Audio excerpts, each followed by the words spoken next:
සුබ දවසක් සියලු දෙනාට. අද අපි කතා කරන්නේ පහුගිය කාලේ මීදුම ඇතුලේ අඩංගු දේවල් ගැන තමයි අද අපි කතා කරන්නේ. ඒ වගේම කතා කරනවා මේකේ ඉතිහාසය සහ මේකෙන් ගැලවෙන්න පුළුවන් එකම විදිහ තමයි අද අපි කතා කරන්නේ. මේ දවස්වල අධික නියුමෝනියා තත්ත්වයට ඇවිල්ලා තියෙන්නේ ගොඩාක් පිරිස දහස් ගණන් ඉස්පිරිතාලවල වල මේ දවස්වල සංඛ්‍යාලේඛන එළියට දාන්නේ නැහැ. නමුත් සමහරු දැන් මාධ්‍යට ඇවිල්ලා කතා කරනවා මේක ගැන. නමුත් ඒගොල්ලන්ටත් වැටහීමක් නැහැ මේ ඇයි මේක කොහොමද මේකම වෙන්නේ කියලා. මම ස්වසන රෝග විශේෂඥ වෛද්‍ය ලංකා ස්වසන රෝග වෛද්‍යවරුන්ගේ සංගමේ පසුගිය වසරේ සභාපති. අද කතා කරන්න බලාපොරොත්තු වෙන්නේ වායු දූෂණය ගැන. ඉතාමත් වැදගත් මාතෘකාවක්. මේ දිනවල ශ්‍රී ලංකාවටත් බලපාන මාතෘකාවක්. ශ්‍රී ලංකාවේ වායු ගෝලය දූෂිත තත්ත්වයට පත් වුණා පහුගිය දවස් කීපය තුළ. වායු දූෂණ නිසා ස්වසන රෝග බහුලව ඇති වෙන්නට පුළුවන්. නිදන්ගත ස්වසන රෝග පවතින පුද්ගලයන් විශේෂයෙන් ඇදුම රෝගය, පුප්පුසිය ස්වසන අවහිරතා රෝගය වැනි ස්වසන රෝග පවතින රෝගීන්ට වායු දූෂණයට නිරාවරණය වීමෙන් ඒ තත්ත්වය වැඩි වීමට පුළුවන්. සාමාන්‍යයෙන් වායු ගෝල දූෂණයේ තත්ත්ව දර්ශකයක් තිබෙනවා. වායු තත්ත්ව දර්ශකය හොඳටම තියෙන්නේ කොළ පාට තියෙනකොට.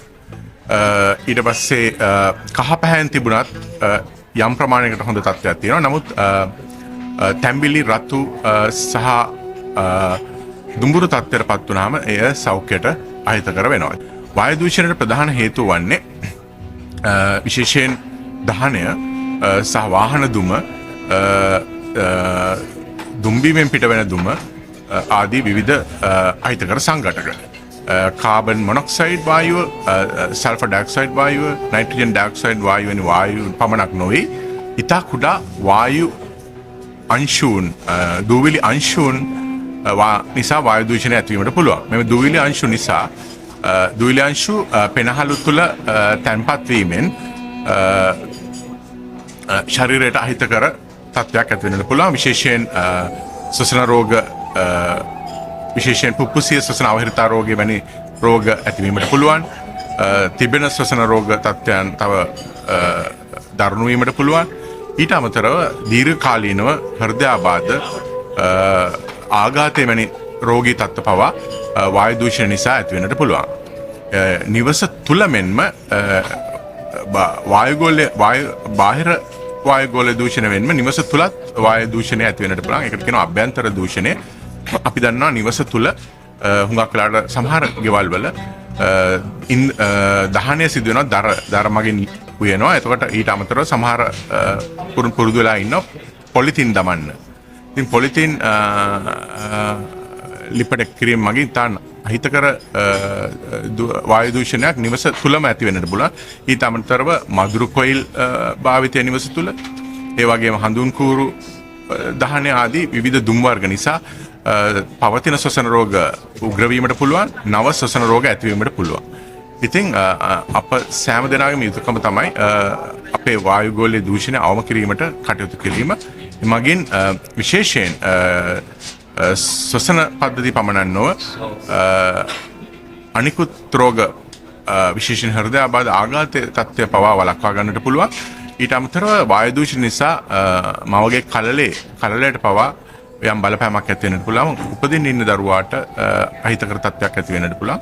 ඒ නිසා අප සියලු දෙනාම මේ ගැන අවධානය යොමු කිරීම ඉතාමත් වැදගත් වෙනවා. මේක ඇත්තටම කිව්වොත් මේක ජීවාවියක්. ඇමරිකාවෙන් තමයි මේක දාන්නේ. බැරලෝහ බර වැඩි නිසා ඉක්මනට පොළොව ගත වෙනවා. ඉතින් මේ බැක්ටීරියාව හැල්ලු නිසා දවස් කීපයක් අපි එක්කම වාතාශ්‍රය තියෙනවා. ඉතින් මීදුම වගේ මේ බැක්ටීරියාව පාට දෙකකින් තියෙනවා. තැඹිලි පාට, රතු පාටට හුරු හැඩේ සහ සුදු පාට හුරු හැඩේ. ඉතින් මේවා මහා පරිමාණ වශයෙන් දානකොට රතුපා හැටේට හොඳටම පේනවා. සමහරලාට ගංගාවලින් මතුවෙන්න පුළුවන් රතු පාටට, නැත්නම් වාතාශ්‍රයේ රතු පාටට පේන්නේ මේක තමයි. මේ බැක්ටීරියාවට කිසිම ඇන්ටිබයොටික්යක් වැඩ කරන්නේ නැහැ. හොස්පිටල් වල තියෙන පෙනිසිලින් නැත්නම් එමිලෝග්ලයිකෝසයිඩ්ස් කියන මේ ඇන්ටිබයොටික් වැඩ කරන්නේ නැහැ. බරපතලම තත්ත්වයක් ගන්න මේ කාබෝපීනම් ඇන්ටිබයොටික් වැඩ කරන්නෙත් නැහැ. මොකද මේක ඉවෝල් වෙන ද්‍රව්‍ය තියෙනවා මේ බැක්ටීරියාව ඇතුලේ ක්‍රෝමසෝම් වල ඇතුළේ තියෙන එන්සයිම් වර්ග තියෙනවා මේක ඔරොත්තු දෙන SME කියන එන්සයිම් වර්ග තියෙනවා මේ ඇන්ටිබයොටික් වලට ගහන. තව එකක් තියෙනවා extended spectrum lactamases කියලා. ඒවා ඒ එන්සයිම් වර්ග කීපයක් තියෙනවා. ඉතින් ඇන්ටිබයොටික් ගහන හැම එකටම මේගොල්ලෝ ප්‍රතික්‍රියා දක්වනවා. ඉතින් මේක බේරන්න බෑ.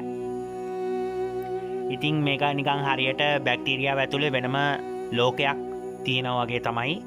දැන් මේක ඉතිහාසය ගත්තොත් අහසින් දාලා ජනගහනය නැති කරන්න කලින් මේක මිනිසුන්ට ඇඟට දාලා පරීක්ෂණ කරන්න ඕන.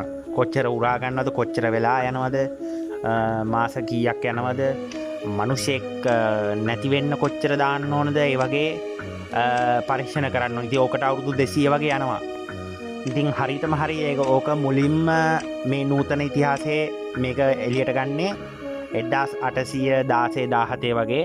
ඉතින් මේක නිදන් කරලා තිබ්බේ ඉතාලිය වෙනීසියේ තමයි ඕවා නිදන් කරලා තිබ්බේ. ඕවා ඊජිප්තුවෙන් මෙඩිටරේනියන් සී එක හරහා ගෙනාපු නිදන්ගත භාජනවල තමයි ඕවා දාලා තිබ්බේ. ඉස්සර ඕවා පාවිච්චි කරලා තිනවා පාරාවල මාරයට වැඳලා ගුරුකම් කරන පාරාවලගෙන් පවතගෙන ඉන්න කෙනෙක් හිටියා. බර්තලමෝ බීසියෝ කියලා කෙනෙක් විවිධ බෙහෙත් ಜಾති අඳුරන. එයා තමයි මේවා මුලින්ම ගොඩ අරගෙන ඔය පල්ලියේ ෆාදර්ලා එක්ක මුලින්ම ඔය පොලොන්ටා කියන ෆෙස්ටිවල් එකක් වෙලාවේදී ඔවා කෑමට දැම්මේ. දවස් කීපයක් යනකොට මේ රතු පාට වෙන්න ගත්ත කෑම කන හැමදේම රතු වෙන්න ගත්තා. ගංගාවල්, ඇලදොලවල්, ආණු පද්ධති හැමදේම රතු වෙන්න ගත්ත වෙනීසියේ. ඉතින් මිනිස්සු ගොඩක් කලබල වෙන්න ගත්තා. ඊට පස්සේ තමයි මේ බර්තලෝමියෝ බීසියෝ මේ නම දැම්මේ රේෂියා මාසසන්ස් කියලා බැක්ටීරියාවට. ඉතින් එහෙම දැම්මේ පේටන් බලපත්‍රයක් දාලා මේක ඒගොල්ලෝ සතුයි කියලා ඔප්පු කරන්න. ඊට පස්සේ තමයි මහ ජනතාවට හිමීට පරීක්ෂණ කරන්න ගත්තේ. මුලින්ම ඩෙන්ටිස්ලා පාවිච්චි කරන්න ගත්තා. මේ බැක්ටීරියාව දැම්මා කොච්චර වෙලා යනවද, ලේවල්ට උරා ගන්නවද නැද්ද කියලා චෙක් කරන්න. ඕක අවුරුදු පරීක්ෂණ කරා 1960 වෙනකන්. ඒදී ලොස් ඇන්ජලිස් නුවර අහසින් ප්ලේන් වලින් සහ බෝට් වලින් මේ බැක්ටීරියාව භාජන වලින් දැම්ම කෙලින්ම ඇඟට යන විදිහට. ඉතින් ඔහොම වරින් වර පරීක්ෂණ කරා මිනිසුන්ට. ඒ වගේම සෝවියට් යූනියන් හසින් දැම්මා. ඉතින් ඒගොල්ලන්ට ඕක ආරංචි වුණා. ඕක හොඳටම ආරංචි වුණේ 1960 ගණන් වල ලොස් ඇන්ජලිස් නුවර කෙනෙක්ට හදවත් රෝගයක් වැළඳෙනවා. ඉතින් මේ පරීක්ෂණ කරාම කොහොමද වැළඳුනේ මේක කියලා දොස්තරවරු හොයාගත්ත මේ බැක්ටීරියාවෙන් තමයි වැළඳුනේ කියලා. ඉතින් ඊට පස්සේ පරීක්ෂණ කරන්න ගත්තා මේ බැක්ටීරියාව කොහින්ද ලොස් ඇන්ජලිස් නුවරට ආවේ. එහෙම පරීක්ෂණ කරගෙන යද්දී තහවුරු වුණා ඇමරිකානු ගුවන් හමුදාව විසින් අහසෙන් මේක දැම්මයි කියලා. ඊට පස්සේ මේ මහ ජනතාව කැළඹුණා ජීවාවි මිනිසු හරහා පරීක්ෂණ කරනවායි කියලා. කොච්චර දුර දිගට ගියාදිකොත් 1970 දී කොංග්‍රස් එකේ හියරින් එකක් තිබ්බා මේ සම්බන්ධයෙන් ජීවාවි භාවිතය ගැන. ඒක හියරින් එකෙන් පස්සේ තීරණය කරා මේක මිනිස්සු හරහා ආයේ පරීක්ෂණ කරන්න නැහැ කියලා. මේගොල්ලෝ ඊට පස්සේ මිනිසුන්ට ටීවී එකට පේන්න මේ භාජන ඔක්කොම පුච්චලා දැම්මා. මහා භයානක කාලයක තමයි ඉතින් හැමෝම ඉපදිලා ඉන්නේ. ඉතින් මෙච්චර වෙලා අපි කතා කරේ මේ ළඟ ඉතිහාසය ගැන. දැන් ඊටත් එහා අපි ඉතිහාසයට ගියොත් ඊජිප්තුවේ හිටපු පාරාවෝ ඒගොල්ලෝ මැරුණයින් පස්සේ මිනි පෙට්ටියට ඒගොල්ලෝ එම්බාම් කරනවා. එම්බාම් කරන්නේ මේගොල්ලොන්ගේ කාබන් සිරුර ඒ විදිහටම පවත්වාගෙන යන්න ආත්මය ආයඟට එන විදිහට ශරීරයත් එක්කම නැගිටලා මේ ලොකු සංහාර ඇති කරන්න මේගොල්ලෝ ප්‍රාර්ථනා කරනවා. මැරුණු ගමන් එම්බාම් කරපු බොඩි එකත් එක්ක බැක්ටීරියාව දානවා. ව්‍යාප්තලා මිනි පෙට්ටිය ඇතුලේ මේගොල්ලෝ ඒ කාලේ නයිල් ගඟ පටන් ගන්න තැනට ගෙනහින් මේ මිනි පෙට්ටි දානවා. නයිල් ගඟ ඉස්සර රතු පාටට හැරිලා තිනවා අවුරුදු 2000කට කලින් ජනගහනය පාලනය කරන්න. මහා ඇලෙක්සැන්ඩර් අධිරාජ්‍යගේ හමුදාවට මේ බැක්ටීරියාව දාලා තිනවා මේගොල්ලෝ ඝාතනය කරන. එතකොට ඇලෙක්සැන්ඩර් මහා අධිරාජ්‍යත් මැරුණේ මේ බැක්ටීරියාවෙන් තමයි. ඒ වගේම ඉංගලන්තේ මේක පාවිච්චිලා තිනවා බැක්ටීරියාව. ඊයම මුළු තේම්ස් නදියම රතු පාටට හැරිලා තිනවා මේ බැක්ටීරියාවෙන්. ඊට පස්සේ මිනිස්සු සෑහෙන මැරලා තිනවා ජනගහනය පාලනය කිරීම. ඒ වගේම බයිබල් එකේ සඳහන් වෙනවා මුළු අහසම රතු වෙන්න ගන්නවා ඉස්සරහට. ගංගාවල් රතු වෙන්න ගන්නවා ජේසුතුමාගේ ඊළඟ පැමිණීම ලං වෙනකොට. ඒ වගේම ආත්ම කීපයක් ලෑස්තිලා ඉන්නේ ආයෙත් වසංගතයක් විදියට මේ බැක්ටීරියාවෙන් මිනිස්සු කෝටි ගණන් මැරෙන්න. එකේ තමයි පිලිප් කුමාරයා. එයා කොහොමත් තියෙනවා ප්‍රසිද්ධ වාක්‍යයක් මට පුළුවන් නම් වසංගතයක් කළා මම එනවයි කියලා මැරුණයින් පස්සේ මේ ලෝකේ ජනගහනය පාලනය කිරීම. එයාගේ මමී එක බොඩි එක තියෙනවා බකින්ගම් මාලිගාව යට මේ බැක්ටීරියාව දාලා තමයි මෙයාගේ මිනිය ගොඩට ගන්නේ මිනිසු ජන සංහාරය සඳහා. දැනගන්න ඕන බකින්ගම් මාලිගාවේ ඉන්න කට්ටිය ඔක්කොම පිරමීඩ උඩ තමයි ඔටුන්න පලන්දවන්නේ. ඊජිප්තුවෙන් තමයි ඒගොල්ලොන්ගේ මුල් පවුල් ඔක්කොම පැවතගෙන ඉන්නේ. ඒකත් කියන්න ඕන. ඉතින් මේගොල්ලෝ මැරුණයි පස්සේ වසවර්ති මාරයා වෙන්න තමයි කවදා හරි ප්‍රාර්ථනා කරන්නේ. ඒකත් ලෝකේ පරිණතයට ඕන මං හෙලි කරා. ඒ වගේම කියන්න ඕන ඊජිප්තු රාජධානිය බිඳුනයින් පස්සේ මේ පවුල් ඔක්කොම වෙනීසියට තමයි සංක්‍රමණය වුණේ. ඒගොල්ලොන්ගේ මේ රත්තරන් ඒ වගේම මේ බැක්ටීරියා වර්ග භාජනත් එක්ක තමයි ඒගොල්ලෝ ගියේ. ඒව තමයි 1819 මේ ගොඩ අරගෙන පේටන් බලපත්‍රයක් දැම්මේ. මේ බැක්ටීරියාව කන්සන්ට්‍රේෂන් එක වැඩි වුණාම තමයි රතු පාටට හැරෙන්නේ. අහසින් දානකොට ඒක තමයි රතු පාටට පේන්නේ. ඊයේ පෙරේදාත් ඉරානි ගංගාවක් රතු පාටට හැරුණා. ඉතින් ලෝකෙම හැරෙන්න නියමිතයි මේ පාටට.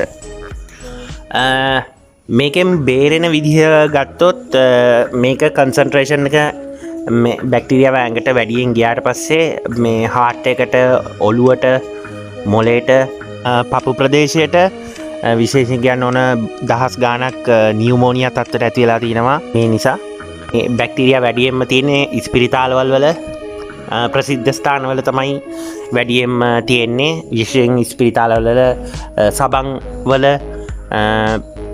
මේ ඇඳුම් වල තමයි ගැවසෙන්නේ වැඩියෙන් මේ බැක්ටීරියාව. මේකට ප්‍රතිකර්මය විදියට ඉතින් කියන්න පුළුවන් ප්‍රසිද්ධ ස්ථානවල ගැවසීම නවත්තන්න ඕන. ඒ වගේම හොඳට ඉරේලිය තියෙන දවස්වල ඊට පහුවිඳ දවසේ මුළු දවසෙම සීතල කාලගුණයක් එක්ක මීදුමක් පවතිනකොට එළියට බහින්න එපා. මේ බැක්ටීරියාව තමයි දාන්නේ. මේකට ඇන්ටිබයොටික් වැඩ කරන්න නැති හේතුව තමයි පටගාලා කොලෝනියක් හදනවා.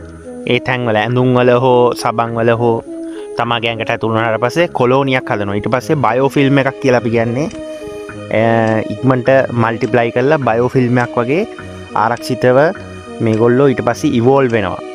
අලුත් පරිසරවලට හැඩ ගැහෙනවා. හරිම අමාරුයි බේරන්න. රැට කන එක නවත්තන්න ඕන. එතකොට මේ බැක්ටීරියාව බඩගින්න තිබ්බහම පැටලලා යන්නේ. ඒ වගේම කියන්න ඕන ෆ්‍රීකවන්සි වලින් පුළුවන් මේ බැක්ටීරියාව නැති කරලා දාන්න. ඒකම විදිය ඕක තමයි. ඉතින් අපි කලින් කියලා තියෙනවා ඉස්සරහට මේ විදියට ඉන්න ඕනේ කියලා. කිසිම රෝගයක් හැදුනාම ප්‍රධාන පෙළේ ස්පිරිතාල වලට යන්න එපා. රැට කන එක නවත්තන්න. ඒ වගේම කියන්න ඕන ඔයගොල්ලෝ අන්තර්ජාලය දකින්න නැති මස් මාළු වල ඇතුලේ තියෙන බැක්ටීරියා වර්ග දැන් මේ අලුත් බැක්ටීරියාව නිසා මේගොල්ලෝ කොලෝනි ඉක්මනින් මල්ටිප්ලයි වෙනවා මස් මාළු ඇතුලේ. ඒ නිසා මස් මාළු කන කිසි කෙනෙක් ඉතුරු වෙන්නේ නැහැ. ඒ වගේම කියන්න ඕන පිලිප් කුමාරයාගේ මමිය ඊළඟ අවුරුද්දේ වාතාශ්‍රයට මුදා හරින්න නියමිතයි. ඒකෙන් අමුතුම සතෙක් තමයි එළියට එන්නේ. චූටි බැක්ටීරියාවකින් පටන් අරන් සතෙක් බවට නිර්මාණය වෙනවා ශරීරය ඇතුළෙම. ඉතින් කට නොගහපු කට්ටියන්ට ෂොට් එක වදින්නේ එතනින් තමයි. ඉතින් ඒකෙන් පැහැදිලි මේ ලංකාවේ අනාගතයේ රජතුමයි දේව මණ්ඩලයටයි ඕන පිරිස විතරයි ඉතුරු කරගන්නේ. අනිත් කට්ටිය ඔක්කොම මැරිලා යනවා. අනාගත පාලකයටයි දේව මණ්ඩලයයි ඕන විදියට බැක්ටීරියා වර්ග ශරීරවලට දාලා අනවශ්‍ය පිරිස අයින් කරනවා. ඉස්සරහට කට නොගහපු හෝ ගහලා අදාළ නැහැ. ඒකයි. ඉතින් ඔයගොල්ලෝ ඉස්සරහට දැඩි තීරණ ගන්න ඕන. ටවුන් වල ඉතුරු වෙන කට්ටිය මේ ඔක්කොටම අහු වෙනවා. ජොබ් වලින් අයින් වෙන්න ඕන. ටවුන් වලින් ඈත් වෙන්න ඕන. එහෙනම් තමන්ගේ කාලේ හරි වටිනවා. අනික් කට්ටියන්ගේ වීඩියෝ බලලා වැඩක් නැහැ. හොඳේ. ඒගොල්ලන්ට අහු වෙන්නත් එපා, සල්ලි දාන්නත් එපා. අද ප්‍රථම වතාවට කිව්වා ලෝකෙම මේ බැක්ටීරියාවේ ඉතිහාසෙත් එක්ක. එහෙනම් ඊළඟ වීඩියෝ එකෙන් හම්බ වෙමු. සුබ දවසක්.